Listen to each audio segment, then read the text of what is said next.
Good evening, YouTube. You guys are now watching another segment of TheCaliEffect, King of Games. And today we're going to be going over another epic match, another awesome real-life duel. I'm going to be piloting ABC. And if you guys want to see the ABC deck profile, then boop, click on that annotation right there. It's going to take you right into the deck profile with some really awesome card choices in there.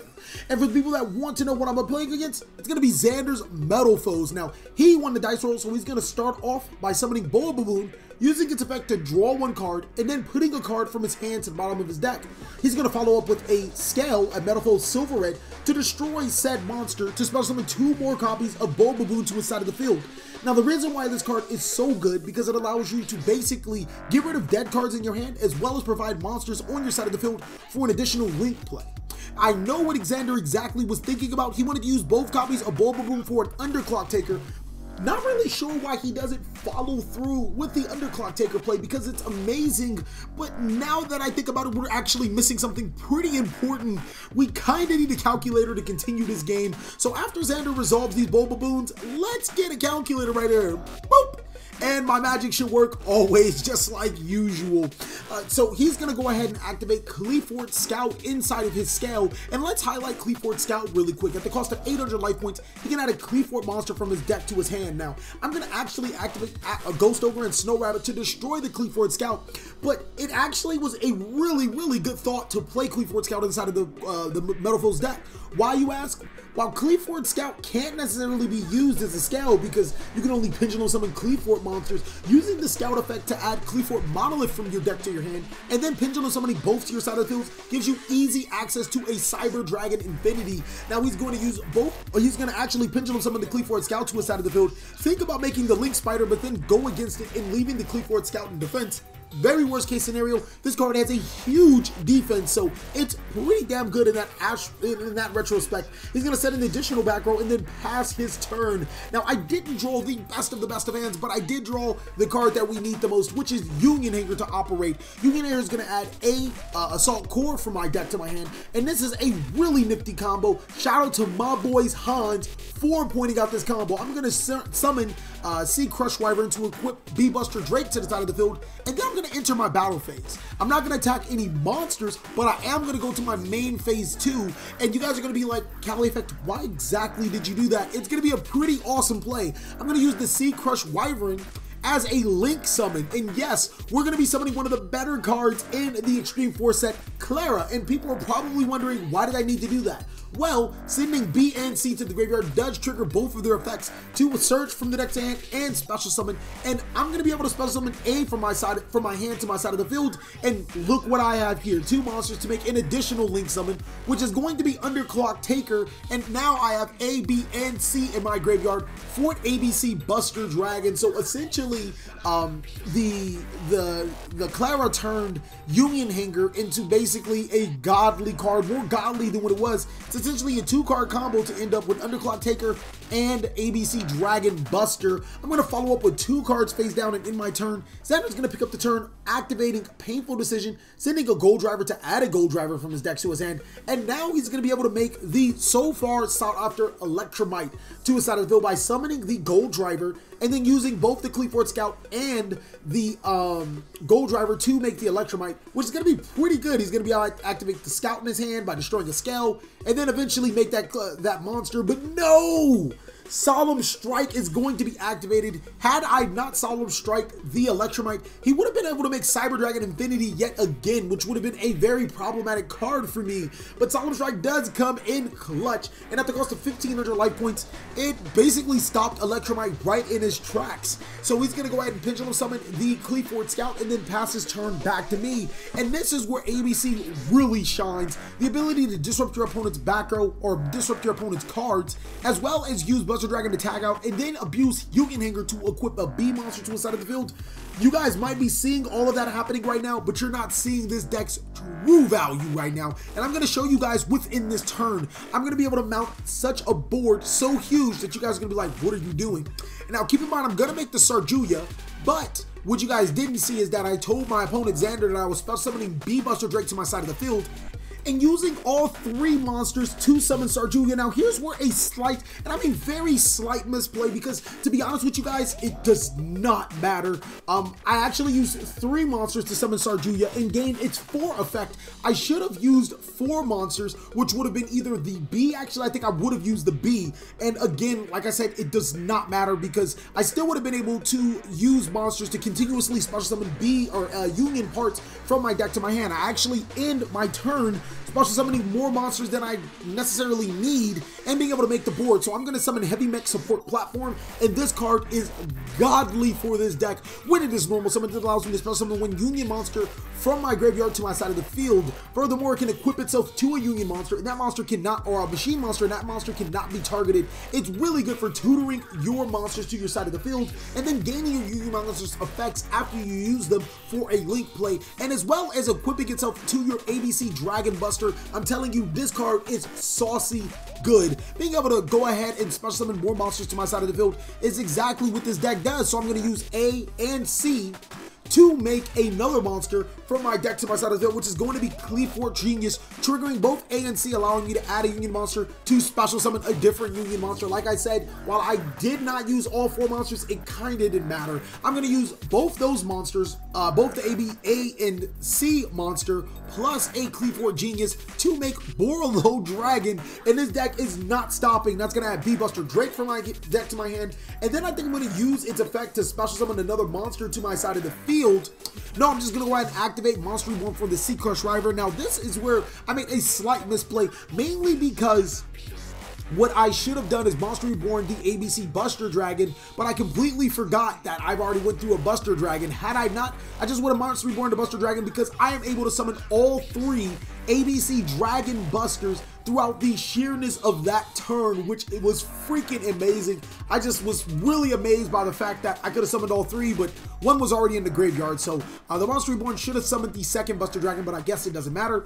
Buster Dragon's going to banish the Wavering Guides, but not before he activates this effect. To little to no avail, he can summon the Astrogas Sorcerer, but Borlo Dragon, Double Buster, Yugioh, and Deco Talker is just a little bit too much to suffice or to surmount. So he's going to go ahead and give up game 1 for ABCs, making a board so extravagant. I know you guys were like, man, while there was a slight misplay in that board, you guys are like, that is a very good board. Another thing is that the Dragon Buster actually should have been to the Yugioh's far right zone instead of the Borlo, so I would have been able to snatch his Astrogas Sorcerer, but that is actually later cleaned up.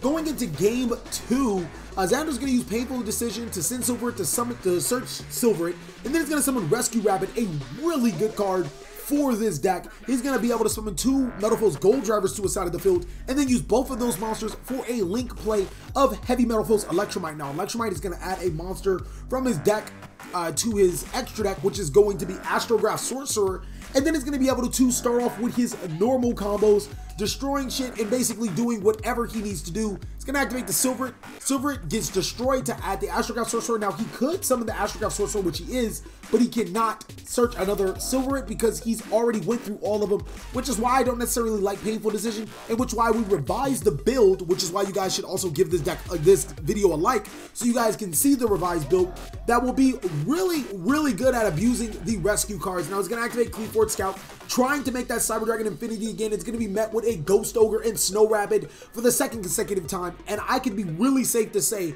if I didn't Ghost Ogre that card, it would have been really, really rough for this deck, and I don't even know how else to say that, because that Cyber Dragon Infinity was pretty nasty. Now, Xander is going to Pendulum Summon 2 Gold Drivers to his side of the field, and that's going to be pretty good for him, because now he can make something that Metalfoes can really do, especially when they're interrupted, which is make Deco Talker and Buster Dragon. It's really good. I'm sorry, Deco Talker and Baguska. My apologies. He can't make Buster Dragon, but you guys got what I was saying, which is really good and still a very viable concept inside of this February 2018 format. Reason being is because Deco Talker is a 2800 body, and Baguska can negate all monster effects. That can really put a hurting on the ABC strategy, because those effects cannot be used. Well, of course the A, B, and C can, but the Heavy Mech Platform can't, and all your other extender cards, quote unquote, cannot be used. He's going to use both the Electromite and the he's going to use the Electromite and the Astrograph Sorcerer to make Decode, and then he's going to use both Gold Drivers to make the Bagooska. And the Bagooska is going to be pretty threatening to me as an ABC player because now I have to deal with not having my monster effects or any of my extenders that could help me in this game. He's going to go ahead and pass his turn back to me after setting a card face down. And I'm trying to figure out how to break this board because Decode Talker is already a terribly strong card in itself. He actually has a contingency plan. Oh, I'm sorry, it's not even my turn yet. He's going to make a contingency plan by destroying the Skilling to set the counter. So even if I do get over the Bagooska, I'm sitting at a very, very awkward situation to be able to spell summon a Metalfoe monster and then eventually make a monster with his monster summoned. So back to my turn. I'm debating on what I can do. I think a Brilliant Fusion would be perfect. I know I have Brilliant Fusion in my hand, and it's not the worst thing that can happen to me right now, but it definitely doesn't help not being able to abuse double summon. So Brilliant Fusion plus the Heavy Mech support platform is an awesome combo, basically granting you a Decode Talker before you do anything else, plus a search of a Union monster. So that's really dope, but unfortunately I can't gain the double summon right now because of Bagooska. So I'm going to go ahead and activate Brilliant Fusion anyways. Or no, I might. Yes, I'm going to activate Brilliant Fusion anyways. And it's going to chain Metalfoe's combination. To be honest with you guys, I'm looking at Metalfoe's combination like, why are you...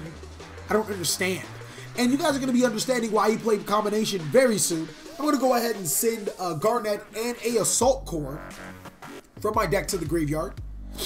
And that's going to get me both, or my Gymnite Seraphinite to my side of the field, which I can't use for the normal summon, but I will be able to make a board, hopefully. I still can use it for a link play. So he's going to use Metalfoe's combination to special summon Silver it to his side of the field, which was nasty because anytime a fusion monster is special summon, he can summon a Metalfoe's monsters from his graveyard to his side of the field, and I thought that that was really neat. I'm going to use Union Hanger, summoning C to equip B, and now I'm going to use both Gemini Seraphinite and the Sea Crush Wyvern to make Undercold Taker, and that card, I'm telling you, is really good. Not only did it help me put A, B, and C into the graveyard, it gave me a monster to special summon under it. So if you guys haven't had Underclock Taker, you need to get yourself a pair or a copy. With C, I'm going to special summon A to my side of the field, and then I'm going to use Underclock Taker and the A to make Decode Talker. Now, I don't want to spoil it for you guys, but a huge misplay is looming on my part. I'm going to use Decode Talker to attack over the Bagooska, thinking that my monsters are free, but he's going to go ahead and use Metalfoe's counter to special summon Volflame to a card that Decode Talker points to. So now I'm looking at his board, I'm like, God, I gotta break his board, I gotta break his board. And main phase 2, I'm going to use all 3 to summon Buster Dragon. And then stupendously, I use Buster Dragon's effect to try to destroy the combination while Decode Talker is pointing to a card. He's going to activate, use that prime opportunity to use Decode Talker's effect, tributing and getting over my Buster Dragon. And I'm like, why did I do such a dumb thing? The misplays are real in that one. Rewinding back, the better option would have been used in the Decode under the Buster Dragon to attack over the other Decode. But then he still would have been able to use the effect of combination to summon a Pendulum monster and then eventually make Electromite after he abuses his scales without me being able to use Buster Dragon because Bagooska is still on the board. So I was looking at a pretty bad situation, and Metalfoes with Xander were able to take advantage not only of my misplay, but of the situation that I was in. So he's going to go ahead and summon another Rescue Rabbit, which is, I just want to say that this card is the home run card for the deck. And that's going to special summon 2 more normal monsters to his side of the field. And that is a free Electromite right then and there. It's nothing else to say. He's going to summon 2 Steelin. The 2 Steelin are going to use themselves for the Electromite play. Or are they going to use themselves for the Electromite play? He's going to activate Metalfoe's Fusion instead of Link summoning to summon Mythrillium. I don't want to call it Mythrillium. I want to call it Mythrillium. And then he's going to use the Fusion to draw another card. And the reason why Mythrillium is so real in this deck is because that card is really good, being able to get over your opponent's cards, being able to special summon when it's into the graveyard, and just so much good things. He's going to activate Rescue Hamster to add 2 more copies of cards, and now he is set for another Pendulum Summon. I am like, what am I going to do? Not much, because he's going to go ahead and activate Mithrilium, Bachelor, the Metalfoe, Electromite, and the Gold Driver to return my Deco Talker, and he's making a huge board, something that I just can't suffice. Now, I bet you guys are wondering, what is my face down? Probably the most useless card ever, Solemn Judgment, and a couple of my subscribers pointed out that paying life points mattered, and in this particular instance, I guess it does, because Solemn Warning would put me in the danger zone enough for them to kill me off, but Solemn Strikes, a Solemn Warning, or Solemn Judgment, I apologize. Solemn Strikes and Solemn Judgments don't matter in my opinion, especially even if you use Destrudo, because he put enough monsters on the board to inflict more than 5,000 damage anyways, so I might as well have these back rows that are hard back rows that can't be countered to stop him. Now going into game 3, I'm going to activate Foolish Burial, and some people would think that it was foolish to activate this card. No? Okay, I'll stick the puns to the deck profiles.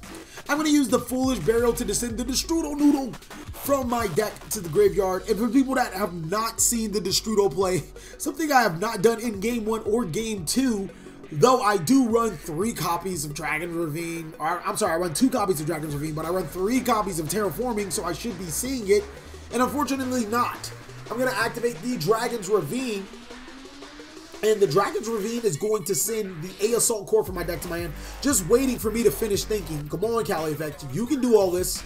I remember your plays. I know what you're going to do.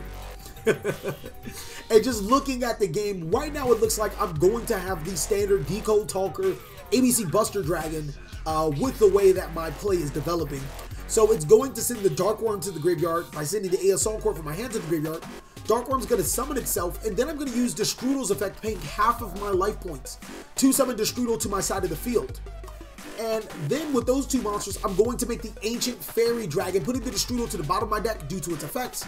And then Ancient Fairy Dragon is going to destroy the Dragon's Ravine, giving me 1,000 life points, and also searching the most important card from my deck to my hand, which is Yugioh. Now keep in mind I have not normal summon, but I'm going to use Ancient Fairy Dragon's effect to spell summon Bee Buster Drake, and then equip it with Sea Crush Wyvern, which is going to make the Underclock Taker. Man, I'm telling you guys, this card's clutch. That's going to activate A and B's effect. And that's going to be pretty pivotal. I don't think I have a Yugioh monster in my hand, but it doesn't matter because I didn't normal summon. So I'm going to summon the Bee and then use the Underclock Taker and the Bee Buster Drake to summon the Deco Talker, and then gain the Heavy Mech platform from my deck to my hand. So if my opponent can't necessarily answer or respond to the ABC Dragon Buster in the Deco, I might just have the OTK next turn. And yes, like I said before, this deck can OTK. I'm going to summon the Buster Dragon in defense by banishing A, B, and C, and then passing back to him. This is the standard play. If you guys have any back row, go ahead and set them, because I don't think your opponent's playing Yu-Gi-Oh anyways. He's going to activate Summoner's Art to add the Cleaford Scout. Will this card get Ash Blossom yet again? He's going to activate the Scout. I'm going to let it go through. So this is the first time Scout has been used without an Ash or a Ghost Ogre and Snow Rabbit being chained to it. With that, he's going to add the Cleaford Monolith. And unfortunately, I think in Game 3, this card should be sided out, or Games 2 and 3, mainly because if your opponent is going first, obviously if you're going first, this is a good card to have, but if your opponent's going first, they can make more outs to the Cleaford Scout. So he's going to go ahead and activate Painful Decision, sending Silverit to add Silverit from his deck to his hand. And then after that, he's going to activate Bismugear to destroy the Cleaford Scout. And then that's going to go ahead and search him from his deck to his hand. Or I'm sorry, that's going to set him what I will believe is a Metalfoe's counter. And I'm reading Cyber Dragon Nova. Basically what Cyber Dragon Nova does is when it's sent to the graveyard, so even if I do ABC Buster Dragon it, I was thinking about preemptively hitting one of the Monolith or the Scout, but just hitting the Cyber Dragon Nova is good enough because it won't be able to gain its effects. He's going to activate Unexpected Die to spell summon Gold Driver to his side of the field, and then, fixing his mistake, he's going to set the Metalfoe's counter face down to his side of the field as well. Keep in mind when you guys have mandatory effects on the field, if hypothetically we were at a high level event, I would call the judge and we will both get a warning because it is our job to make sure mandatory effects get resolved. So he's going to Pendulum Summon for 2, Cleaford Scout and Cleaford Monolith, and then he's going to attempt to make the Cyber Dragon Infinity, or is he not? He's afraid definitely of the ABC Buster Dragon, but possibly he has a contingency plan after I Buster Dragon his Cleaford Cyber Dragon Nova. So he's probably already preparing himself to get it destroyed. Or is Sneaky Xander? Nah, he's trying to be sneaky. I'm like, nah, we gonna banish this Nova right here. Discarding Union Hanger, a card that you wouldn't think would be discarded. Xander's gonna pass his turn, and I'm gonna use the tag out effect as well as the banish effect. Or I'm sorry, the tag out effect to equip B or A. Actually, I'm gonna equip A with C, and basically we're gonna do the exact same thing that you guys seen in game 1, the slight mispay to game 1, all over again. And that's what ABC is really good at if you leave your boards unchecked. I mean, hell, even if you do leave your boards with some type of back row, this deck is going to be able to link summon out the ass and make boards that you're not gonna like. So he's gonna actually go into the Metalfoe's fusion. I guess it wasn't the end of my turn, my apologies. And it looks like Xander just might have another play. I have A, B, and C with C equipped to C on the field. He might just have a little Desperado play, or maybe even a huge play. Maybe the Cleefort Scout and Monolith were bait. My apologies for saying that it was my turn so early. So he's going to use the Full Metalfoe Fusion using the Gold Driver and the Bismugear in his hand to special summon a monster, which is going to be Orichalcum. The Fusion's going to shuffle itself back into the deck to gain him another draw. And that's going to be pretty big because that draw can be anything. It'd be a Raigeki, which doesn't really help too much. Actually, it does help a little bit because it does put me down to 2 monsters that I can use after I use both of my C monsters, my A and my B effect. So it does do pretty good damage, especially if the Orichalcum can still attack, which it can. But he's just going to use the Orichalcum to destroy the Buster Dragon, inflicting double piercing damage to my life points, effectively bringing me down at 3,000 life points. And then B is going to search another copy of a Assault Core from my deck to my hand. So it's almost impossible to get over these Union monsters because they just search, special summon, or recurse other Union monsters from my deck, field, or graveyard, or from my deck, hand, or graveyard to my side of the field. I'm going to unequip and special summon the Sea Crush Wyvern to my side of the field. And it looks like I just might make Sarjuya again. No, not after summoning, or not before summoning the Mexa platform to special summon the B Buster Drake. So I'm going to use the B Buster Drake, the Mexa support platform, the Decode Talker as a 1-scale, the Decode Talker as a 1-scale, and the Sea Crush Wyvern to make Sarjuya. The fact that Decode Talker was completely ignored as a 3-scale and used as a 1-scale is just a testament to how confident ABC is at just spamming monsters. This deck just might be the king. That's right, the king of links, being able to summon, you know, a Link 4 monster using a Link 3 monster as just a monster and not a Link 3 material. So that's going to draw me 4 cards and then place 3 to the bottom of my deck. I actually did have a hard time seeing which card I wanted to the bottom of my deck. One of them was Brilliant Fusion, but Brilliant Fusion doesn't matter right now. Like, it's just so many options that I can do. I'm going to summon A through the C effect and then equip it with another Union monster. And basically that's just going to keep fueling my plays because C can recurse a Union monster from my deck to my hand, or from my graveyard to my hand. And, or I'm sorry, A can recurse a Union monster from my graveyard to my hand, and C can special summon a Union monster from my deck to my side of the field. I'm going to use ACA to make Proxy Dragon, and keep in mind the C was under it as an equipment, so it's just 2 monsters. And then that's going to recurse and summon, and then recurse again.